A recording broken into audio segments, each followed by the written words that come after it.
মামা, আপনি তো প্রেসিডেন্ট হয়ে গেলেন, এখন আমাকে দেশে যাবার ব্যবস্থা করে দেন। আমি আমার দেশে যেতে চাই, আমি আবার সরকার হইতে চাই। প্লিজ আমাকে দেশে যাবার ব্যবস্থা করে দেন।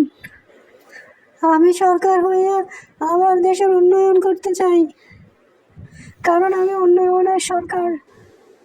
আপনার মতো আমিও উন্নয়নে বিশ্বাস করি। আমাকে প্লিজ দেশে যাওয়ার ব্যবস্থা করে দেন, জনগণ আমার পাশে আছে। মিথ্যা কথা বলতে জায়গা পাস না? জনগণ তোর পাশে থাকলে তুই পালাইছস কেন ভারতে? তুই পালাইলি কেন? মামা, আমি তো পালাই নাই। আর জনগণ তোর পাশে থাকলে জনগণ তোর উপর খেপলো কেন? জনগণই তোকে দেশ থেকে বের করে দিল কেন? আমি তো ভারতে বেড়াতে আসছি, আমি এখানে কয়েকদিন বেড়াবো, তারপর আবারও দেশে চলে যাব। কিন্তু আমাদের দেশের কিছু দুষ্ট পোলাপাইন আমাকে দেশে যাইতে দিচ্ছে না। আপনি প্লিজ আমাকে দেশে যাওয়ার ব্যবস্থা করে দেন। আমি এখানে বেড়াতে আসছিলাম, আমি পালাই নাই।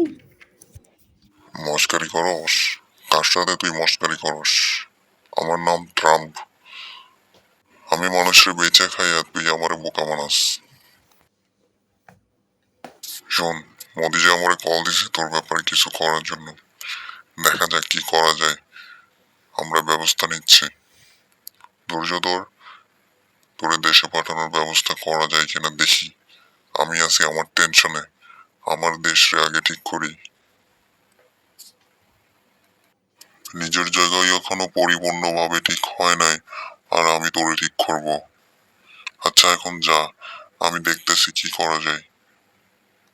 ঠিক আছে বাবা, থ্যাংক ইউ।